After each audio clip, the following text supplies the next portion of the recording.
뉴스에 나오지 않는 뉴스 하영의 오프 더 레코드 하영 기자 나오셨습니다. 안녕하십니까? 네, 안녕하세요. 한겨레 하호영 기자입니다. 자, 캠프들 돌고 있습니까 지금? 네, 캠프 어제 머리를 하셨네. 네, 머리 말았습니다. 네, 하지 마요. 네. 자, 안 하는 게 좋았을 뻔 했던 머리를 하고 있는 하영 기자. 지금 민주당 캠프들 돌고 있나요? 요즘 어디 돌고 있어요? 예, 민주당 캠프 어제 그 광주 경선 현장에 있었죠. 그렇군요. 제가 사실 김두관 방금 의원 이제 공동 선대위원장으로라기보다는 경험자, 경험자의 경험을 한번 들어보는 것으로 쓰라린 경험을 했던 경험자죠. 네. 본인은 도지사 자리도 없어지고 그리고 그걸 홍준표 도지사에게 넘겨줬다는 나중에 비난도 받고 또 경선 과정에서 이제 결국은 3위를 하면서 그 경선에서 이제 득표를 가지고 그 차후에 정치적 위상도 만들어지게 마련인데. 맞습니다. 3위를 하면서 사실은 정치적으로도 추락했고 그리고 이제 범친노 진영이었다가 문재인 전 대표와 대립각을 세우면서 이제 정책적인 대립각을 넘어서는 감정적인 대립. 이 지지자 사이에 이루어지면서 사실은 한동안 사라지셨죠. 네. 당시 2위와 3위가 모두 좀 곤란해졌었죠. 2위는 손학규 전 대표였고. 손학규 전 대표는 이번에는 이제 안철수 전 대표 싸우고 있습니다. 그쪽에 가서 또 2위를 하시고. 네. 그쪽 비슷한 격차를 치고 있습니다. 그분 참, 한번 모셔야 되는데 끝나고 나면. 자, 그래서 이제 경험자의 얘기를 좀 들어봤고, 캠프의 분위기는 어떻습니까? 어제 결과를 받아들이는 각 캠프에.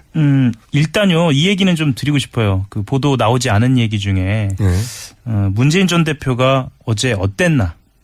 어떤 상황이었나? 어떤 상황이니까 개인적으로 어떤 개인적으로. 네, 개인적으로 어떤 상황이었는지 이 얘기를 좀 드리고 싶은데요. 대기실 상황이었어요. 대기실에서. 중요하죠, 대기실 상황. 대기실에서. 초조하냐, 여유있냐, 뭐 이런 거. 보통 대기실을 각자 쓰기도 하는데요. 어제 같은 경우에는 본판에 들어가기 전에, 그러니까 투표에 들어가기 전에 각 후보들 진영이 다 모여 있었어요. 모여 있었는데 자 이제 준비하시겠습니다 해서 이제 후보들이 다 나가는 순간이었어요. 문재인 전 대표, 문재인 후보가 그 상대편에 있는 한 의원 하나를 불러요.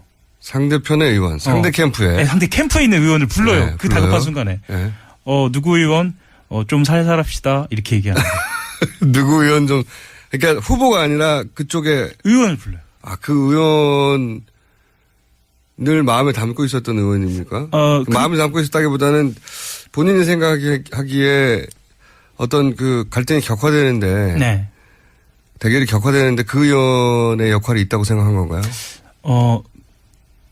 결론부터 말씀드리자면요. 그 분위기가 진짜 좀 살살하자. 이런 분위기가 아니고요. 좀 살살합시다. 아니, 뭐, 물론 농담처럼 그렇죠. 했겠죠. 그러니까 가서 뺨을 때렸겠으면 어떻게 하겠습니까, 지금. 경선 직전인데, 당연히 웃는 얼굴을 했을 텐데, 그렇죠. 굳이 그 말을 했을 때는, 그 캠프 내, 그러니까 문재인 캠프 내에 어떤 문제의식이 있고, 그것이 후보에게 전달되고, 후보가 그 보고를 듣고 생각하다가, 이거는 내가 웃는 얼굴로라도 꼭 말을 하긴 해야 되겠다. 뭐 이렇게 판단했을 거 아니에요. 뭐 그런 판단도 일부 있었을 것으로 보이고요. 당시 분위기는 그 말을 전달한 순간 다들 웃었거든요. 다들 웃었고. 웃었겠죠, 그 안에서는. 그렇죠. 서로 알고 있다는 거 아닙니까, 뭔가. 그렇죠. 그리고 그 상대 의원을 아주 정확하게 겨냥을 했죠. 문재인 대표. 재밌는 상황입니다. 재밌는 상황입니다. 굉장히 재밌는 상황입니다. 왜냐하면 보통, 문재인 대표를 아는 사람은 문재인 전 대표를 아는 그런 사람은 거 안 하는 양반인데 그런 걸 전혀 안 했던 사람이 사람 안 했던 분이라고 하는 표현 맞는지 모르겠는데 아무튼 그런 거 전혀 없습니다. 그런 거 진짜 안 하거든요. 자기 감정 표현을 상대방에 대한 좋다 싫다 감정 표현을 잘 안 하는 분이고 그래서 그걸 단점으로 보통 여겨요. 그렇죠. 여의도에서는 무슨 생각을 하는지 잘 모르겠다 고 아니 화가 나면 화를 내든지 그렇죠. 그렇게 얘기해 왔는데 굉장히 특이한. 예를 들면 박지원 대표를 떠올리지 않을 수 없는데요. 그분 같은 경우에는 다 일일이 즉각. 그렇죠. 0.5초 내에 즉각 반응하는 분이고. 귓속말로도 한다는 얘기였습니다. 근데 텔레파시로도 하시는 것 같아요. 그분은 정말 얼마나 대단하냐면 예를 들어 3당, 4당 원내대표들이 모여가지고 회의를 해요. 그렇죠. 회의를 하는데 이분이 잠시 화장실 가듯이 나가서 화장실 가시는 거겠죠. 화장실 가시다 들어오는 길에 기자들과 막 이래가지고 그 동간에 이루어진 일들이 실시간으로 전달되는. 그렇죠. 대단한 언론 스킬이 정말 대단하거든요. 박지원 대표 얘기가 좀 길어서 죄송한데 박지원 대표가 아니 스타일이 정반대라서 예, 갑자기 떠오른 저도. 예, 저도 갑자기 떠올라서 한 얘기인데 그게 이제 말씀하셨던 것처럼 두 가지 의미가 있는 것 같아요. 하나는 진짜 좀 살살하자라는 경고의 메시지도 있지만 또 하나는 저는 그 얘기를 딱 듣고 든 생각은 그 호남에서의 문재인 전 대표를 바라보는 어떤 그 요구하는 지점이 있거든요. 예. 정말 마태형처럼 예. 좀 품어라. 예. 라는 그러니까 이 판 전체를 예. 본인이 좀 주도하고 있다라는 것에 대한 자신감을 가져라. 네, 마청에 예. 대한 태도 이런 게 동시에 드러나지 않았냐. 너를 찍으면 정권 교체가 되는 게 맞아? 라는 모습을 보여달라는 거거든요. 네. 호남의 요구는 사실은 항상 그래왔어요. 예. 그런 지점에서 보이는 여유 같은 게 좀 보였어요. 그리고 여유가 생겼다. 예, 현장에서 또 하나 재밌었던 지점 하나가 뭐였냐면요. 예전 같으면 본인에 대해서 현장에서 막 비난이나 비판이 막 나오거든요. 예. 그러니까 그 현장이 어떻다라고 이렇게 떠올려 보시면 야구장 생각하시면 돼요. 야구장보다 더해요. 더합니다. 예, 원래. 그 야구장 가시면 막 그 선수에다 대고 막 이렇게 비판 상대편 홈런 선수 나오면 그렇죠. 막 야유하잖아요. 그거보다 훨씬 더한. 더 심합니다. 예, 그거를 원래 이렇게 그 경선이나 이런 현장에서는 상대방을 향해서 던지거든요. 심합니다. 예. 그런데 후벼 파는 멘트들을. 예. 그 후보 캠프에 말하자면 지지자 그룹한테 가서 예. 인사를 상당 기간 하는 거예요. 상대편 후보 그룹한테. 네, 그러니까 결과가 나온 뒤에요. 재밌는 풍경이네요. 재밌는 풍경이었습니다. 원래 이런 거를 잘 안 하는 양반인데. 보통 때는 당연하다고 생각하잖아요. 근데 네. 문재인 후보 같은 경우에는 그런 것을 사실 잘 안 하는. 스킨십이 약하다는 게 이분에 대한 그 여의도의 일반적인 평가였어요. 예. 그런데 단점도 되고 장점도 되는데 어쨌든 대중 정치를 하는데 스킨십이 약하다는 거는 단점이죠. 그러니까 스킨십이 약하다는 표현은 다르게 표현하자면 선긋기를 분명하게 한다는 거거든요. 그렇다면 민정수석이나 비서실장으로는 분명히 정확하고 예. 아주 좋은 태도였는데 사실 그게 부족하다고 했는데 어제 본 태도로 봤을 때는 저는 그 뒷배경을 듣고 깜짝 놀랐습니다. 색다른 반응이에요. 네. 여유가 생겼나 봐요. 대중 그런 정치인으로서 조금 눈을 뜨나요? 네.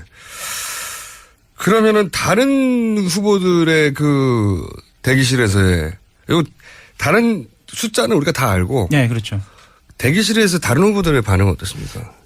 어제 안희정 캠프부터 말씀드리면 안희정 캠프 같은 경우에는 분위기가 좀 안 좋았습니다. 왜 안 좋았습니까? 그 겉으로 언론에 대고 이야기한 거는 어쨌거나 본인들이 소기의 목적을 달성할 수 있다. 30%를 호남에서 30%가 그렇죠. 1차 목표다. 예. 그리고 과반 저지를 할 수 있다라고 이야기를 결국은 했는데 가반 저지를 나중에 해서 결승까지 간다. 네, 그거 뭐 2위에 항상 목표죠. 이재명 내부적으로는 2위도 좀 어렵지 않냐. 내부적으로는 2위도 어렵지 않다는 분석은 꽤 있었어요. 네. 그러니까 이 경선 시작하기 전에 왜 그랬냐면 안희정 도지사의 대중 지지율이 훨씬 높긴 하나 네. 이재명 후보에 비해서 시장에 비해서. 근데 이제 민주당 지지층으로만 딱 국한해서 보면 민주당 지지층에서는 이게 역전되는 경우가 많았었거든요. 여론조사상으로. 그래서 전체 순위로는 2위인데 경선에서는 3위 할 위험성이 있다 이런 지적들이 있었죠. 그리고 현장에서 좀 보면 이런 이야기들이 많이 돌았어요. 그 안철수 전 대표가 실제로 경선에서 흥행도 성공하고 네. 지지율도 본인이 생각했던 것보다 더 나오면서 지지율은 그거 정도 나와야 되는데 저는 그렇습니다. 좀 작게 나왔다고 생각하는데 자꾸 지지율이 대박이라는데 네. 안철수 후보의 대중 지지율 그러니까 대선 후보 지지율로 보자면 10% 그러니까 그 전체로 보면 네. 박주선 후보에 비해서는 100% 높은 거고요. 그렇죠. 그냥 숫자만 보자면 그리고 손학규 후보에 비해서도 10배 이상 높기 때문에 지지율로 보면 90%가 나와야 되죠. 근데 왜 그걸 자꾸 압도적이라고 그러는지 전 잘 이해가 안 가요. 객관적 수치상으로 압도적은 아닌데. 박지원 대표가 또 압도적이라고. 박지원 대표의 그 대언론 스킬이 여기서 또 한 번 늘어나는. 다시 한번 주목해줘야. 압도적 아니거든요. 근데 압도적이라고 말하니까 자꾸 압도적인가 보다라고 받아들이게 되는. 네. 아무튼 그러면서 문재인 전 대표, 문재인 후보 쪽으로도 급속하게 결집한다라는 소문이 들어서 조직표가 대규모로 동원됐다라는 그러니까 얘기 들면서 안철수 후보 쪽에서 압도적으로 나왔으니 네. 압도적이 아닌데 압도적이라는 프레임에 성공한 거라고 치면 네. 그 언론을 참 잘 다뤄요. 그렇죠. 박지원 대표는. 이걸 어떻게 바라보냐에 따라 확 달라지거든요. 네. 60%밖에 안 됐으니 대세론이 무너진 건가? 라고 그렇죠. 말할 수도 있는 예. 거고 60%를 넘었으니 압도적이라고 말할 수도 있는 건데 프레임을 잘 잡았습니다. 어쨌든 그러자 문재인 지지자들이 불안해서 나왔다. 뭐 그런 분석들도 나오고 실제로 저는 그건 아닌 것 같은데. 본인들이 네. 생각했던 조직표가 모이지도 않았고 뭐 이런 이야기들이 좀 있었습니다. 자, 그럼 안희정 캠프 쪽에서 분위기가 좀 안 좋았다, 쪽에서는. 이재명 시장 쪽에서는 어떻습니까? 이재명 시장 쪽에서는 내심 본인들이 이의를 하길 바랐겠죠. 그랬죠. 그리고 특히나 그 이삭줍기라고 하는데요. 그 조직표 같은 경우에는 진보적인 성향의 지지 그룹들을 많이 막판에 확보했다라는 이야기가 돌았거든요. 그래서 20% 넘고 2위 간다. 그러면 2, 3위 모두 불만이었겠군요, 어제. 결론에 대해서는. 결론적으로는 그런데요. 네. 실제로 이재명 캠프 같은 경우에는 어쨌거나 19% 그리고 네. 안희정 후보를 거의 따라잡은 것은 성과 아니냐 이런. 대중 지지, 그러니까 대선 후보 지지율 보다 훨씬 적은 격차다 예. 해서 3위는 상대적으로 좀 만족스러웠다. 네. 목표는 본인들이 이해하는 거겠죠, 당연히. 이해하는 게 목표죠. 예. 어쨌거나 수도권이 숫자가 선거인단의 절반이니까요. 수도권에서 이재명 시장이 조금 더 높은 편이죠. 예. 수도권만 따지면. 예. 근데 지금 이 정도 수준의 2위의 다툼 가지고는 역전하기 사실상 어려워졌어요. 어렵다고 봐요. 둘 중에 한 사람은 30% 정도는 갔어야 네. 최소한 역전을 바라볼 수가 있는데 거기에 대해서는 현실 인식이 어떻습니까? 각 캠프에서. 그래도 역전 가능하다는 말은 당연히 하죠. 당연히 하죠. 예. 근데 어느 시점에서는 캠프가 현실적이면은 전략 수정을 해서 확실한 2등을 해서 다 차기에 그 당내 위상을 바란다든가 뭐 이런 구도들이 있을 수 있잖아요. 그것까지는 아직 안 나왔나요? 그렇게 그 정도까지 전략 수정을 하면 기자들한테 새나가고 제가 여기서 말을 하면 실제로 어차피 못 경선판이 이기는구나. 그렇죠. 뭐 예, 이렇게 그렇게 되니까. 되니까 어쨌거나 그 말은 충청에서 그 안희정 지사가 반전을 노리는 건 사실입니다. 그건 그런데 너무 당연하죠. 그 예. 지금의 대세론이라면 오히려 문 후보 쪽으로 결집이 더 될 가능성도 있지 않느냐. 예. 충청에서는 문 후보와 안희정 후보가 업적지차 해왔었죠. 네. 문 후보가 앞설 때도 있고 또 안 후보가 앞설 때도 있는데 이제 그러면 충청을 안 후보 쪽에서는 바라고 예. 그리고 이 후보 쪽 이재명 시장 쪽에서는 이제 수도권에서 역전을 그렇죠. 바라고 예. 양쪽이 부산 경남에서 두 분 다 버리는 건가요? 아니 그런 건 아니고요. 그 부산 경남 같은 경우에는 영남이죠. 예. 네, 대구 경북 TK에서 안희정 후보가 상대적으로 좀 낮고. 예, 낮고. 그래서 최대한 방어를 한다. 안희정 후보 최대한 쪽에서는 방어한다. 예, 그렇게 판단하고 있습니다. 그렇군요. 그 결과에 대한 문 캠프의 또 반응은 어떻습니까? 문 캠프의 반응은 이 정도면 됐답니까? 아니면 적답니까? 아니면 좀 더 많이 나왔다는 겁니까? 실제로 문 후보 쪽에서는 걱정들을 많이 했어요. 왜냐하면 60%가 나오지 않았을 경우에 그러니까 50%가 넘으면 본인 이건 대세론 아니야 이렇게 생각할 수 있는데 사실 모든 여론이 예. 예, 50% 정도면 안 된다고. 안 된다라고 이야기를 이것도 하는 거예요. 프레임의 예, 이것도 프레임이죠. 프레임의 힘이거든요. 사실은 호남에서 민주당 경선에서 50%를 넘었던 후보는 역대 김대중 전 대통령을 제외하고는 아무도 없습니다. 예. 노무현 전 대통령도 못했고 문재인 후보도 지난 경선에도 못했고 어떤 후보도 호남에서 민주당 경선에서 50%를 넘은 적이 없어요. 그런데 그러니까 50%만 넘으면 대세론을 할 수도 있거든요. 예. 지난번 2012년 문재인 후보가 1위를 했던 경선에서도 50% 못 넘었어요, 그때. 근데 이제 호남에서는. 예, 언론에서 어떻게 보면은 좀 프레임을 짠 거죠, 기계적인데 이렇게. 예, 50이냐 55냐 60이냐 이렇게 자꾸 이렇게 다가가니까. 그래서 만약에 예. 60%를 넘는다는 건 굉장히 어려운 일이거든요. 실제로 그 전체 지지율 2위와 4위가 있잖아요. 그렇죠. 이분들과 함께 60%를 넘는 건 어려운 일입니다. 실제. 그런데 60%를 못 넘으면 대세가 아니라고 프레임을 짜버리니까 이것도 누가 짠 프레임인지 모르겠지만 상대편이 짰겠죠. 훌륭한 그렇죠. 프레임이었어요. 예. 넘어버렸네요. 예. 안희정 지사 쪽에서 짠 프레임 중엔 가장 잘 짠 프레임. 예. 실패했지만. 지금까지 한겨레 신문의 하영 기자였습니다. 예, 감사합니다. 김어준입니다. 3부에서 뵙겠습니다. 대기실 각자 쓰기도 하는데요. 어제 같은 경우에는 본판에 들어가기 전에, 그러니까 투표에 들어가기 전에 각 후보들 진영이 다 모여 있었어요. 어허. 모여 있었는데 자 이제 준비하시겠습니다 해서 이제 후보들이 다 나가는 순간이었어요. 문재인 전 대표, 문재인 후보가 그 상대편에 있는 한 의원 하나를 불러요. 상대편의 의원, 상대 캠프에. 네, 상대 캠프에 있는 의원을 불러요. 네, 그 불러요. 다급한 순간에. 네. 누구 의원, 좀 살살합시다. 이렇게 얘기하는 거예요. 누구 의원 좀, 그러니까 후보가 아니라 그쪽에. 의원을 불러요. 그 의원을 마음에 담고 있었던 의원입니까? 마음에 담고 있었다기보다는 본인이 생각하기에 어떤 그 갈등이 격화되는데. 네. 대결이 격화되는데 그 의원의 역할이 있다고 생각한 건가요? 결론부터 말씀드리자면요. 네.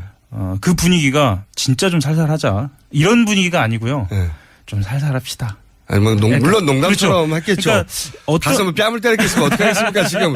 경선 직전인데, 당연히 웃는 얼굴을 했을 텐데, 그렇죠. 굳이 그 말을 했을 때 만들어지게 마련인데. 맞습니다. 3위를 하면서 사실은 정치적으로도 추락했고, 그리고 이제 범친노 진영이었다가 문재인 전 대표와 대립각을 세우면서 이제 정책적인 대립각을 넘어서는 감정적인 대립, 이 지지자 사이에 이루어지면서 사실은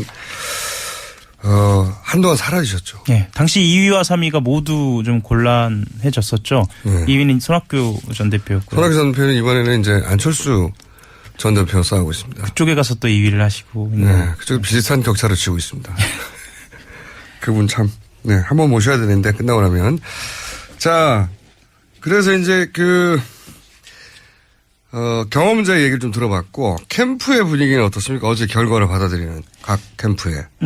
일단요, 이 얘기는 좀 드리고 싶어요. 그 보도 나오지 않은 얘기 중에, 문재인 전 대표가 어제 어땠나? 어떤 상황이었나? 어떤 상황이니까 개인적으로 어떤 개인적으로. 상황? 네, 개인적으로 어떤 상황이었는지 이 얘기를 좀 드리고 싶은데요. 네. 대기실 상황이었어요. 대기실에서. 중요하죠, 대기실 상황. 예, 대기실에서. 초조하냐, 여유있냐, 뭐 이런 거. 예. 보통. 뉴스에 나오지 않는 뉴스, 하영의 업도 레코드. 하영 기자 나오셨습니다. 안녕하십니까? 예, 안녕하세요. 한겨레 하호영 기자입니다. 자, 캠프들 돌고 있습니까, 지금? 네, 캠프 어제. 머리를 하셨네. 네, 머리 말았습니다. 네. 하지 마요. 네. 자, 안 하는 게 좋았을 뻔 했던 머리를 하고 있는 하영 기자. 지금 민주당 캠프들 돌고 있나요? 요즘 어디 돌고 있어요? 예, 민주당 캠프. 어제 그 광주 경선 현장이 있었죠. 그렇군요. 제가 사실 김두관 방금 의원 공동 선대위원장으로라기보다는 경험자, 경험자의 경험을 한번 들어보는 것으로. 쓰라린 경험을 했던 경험자죠. 예. 본인은 도지사 자리도 없어지고, 그리고 그걸 홍준표 도지사에게 넘겨줬다는 나중에 비난도 받고, 또 경선 과정에서 이제 결국은 3위를 하면서 그 경선에서 이제 득표를 가지고 그 차후에 정치적 위상도 즉각 반응을 하는 분이고. 귓속말로도 한다는 얘기였습니다. 근데 텔레파시로도 하시는 것 같아요. 그분은 정말 얼마나 대단하냐면 예를 들어 3당, 뭐 4당 원내대표들이 모여가지고 회의를 해요. 그렇죠. 회의를 하는데 이분이 잠시 화장실 가듯이 나가서 화장실 가시는 거겠죠. 화장실 가시다 들어오는 길에 기자들과 막 이래가지고 그 동간에 이루어진 일들이 실시간으로 전달되는. 그렇죠. 대단한 언론 스킬이 정말 대단하거든요. 뭐 박지원 대표 얘기가 좀 길어서 죄송한데 박지원 대표가 아니 스타일이 정반대라서 갑자기 떠오른 저도. 저도 갑자기 떠올라서 한 얘기인데 그게 이제 말씀하셨던 것처럼 두 가지 의미가 있는 것 같아요. 하나는 진짜 좀 살살하자라는 경고의 메시지도 있지만 또 하나는 저는 그 얘기를 딱 듣고 든 생각은 그 호남에서의 문재인 전 대표를 바라보는 어떤 그 요구하는 지점이 있거든요. 정말 마태형처럼 좀 품어라.